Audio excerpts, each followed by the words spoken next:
Hi అందరికీ ఎలా ఉన్నారు? మనకి అక్టోబర్ 2 అనగానే మనకు గుర్తొచ్చేదేంటి? గాంధీ జయంతి. కానీ అక్టోబర్ 2న మన భారతదేశం మరువలేని ఒక మహోన్నత వ్యక్తి జయంతి కూడా. ఆయన ఎవరో కాదు, లాల్ బహదూర్ శాస్త్రి. ఆయన మన భారతదేశానికి చేసిన సేవలను గౌరవించేందుకు మనం అతని పుట్టినరోజును ప్రతి సంవత్సరం జరుపుకుంటాం. లాల్ బహదూర్ శాస్త్రి 1904లో అక్టోబర్ 2వ తేదీన ఉత్తరప్రదేశ్లో జన్మించారు. ఈయన చిన్న వయసులోనే తండ్రిని పోగొట్టుకొని తల్లి దగ్గరే పెరిగాడు.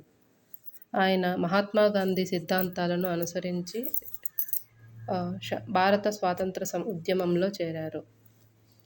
అతను జవహర్లాల్ నెహ్రూ తర్వాత 1964లో మన భారతదేశానికి 2వ ప్రధానమంత్రి అయ్యారు. ఆయన సైనికులను మరియు రైతులను గౌరవించడానికి జై జవాన్ జై కిసాన్ అనే నినాదాన్ని ఇచ్చారు. భారతీయ రైతుల జీవితాలను మెరుగుపరచడానికి మరియు ఆహారం, స్వయం సమృద్ధిని ప్రోత్సహించడానికి చాలా కృషి చేశారు. అతని నిజాయితీ, సరళత మరియు దేశం పట్ల అంకితభావం పట్ల ఆయనకి చాలా మంచి పేరు వచ్చింది.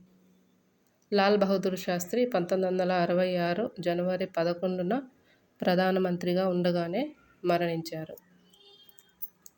ఆయన నాయకత్వానికి, విలువలకు మరియు భారతదేశానికి చేసిన సేవకు ఆయన స్ఫూర్తిగా నిలిచారు. ఈ డ్రాయింగ్ ఎలా వచ్చిందో కామెంట్ సెక్షన్లో చెప్పండి. మీకు ఈ వీడియో నచ్చినట్లయితే please like, share and subscribe to our channel.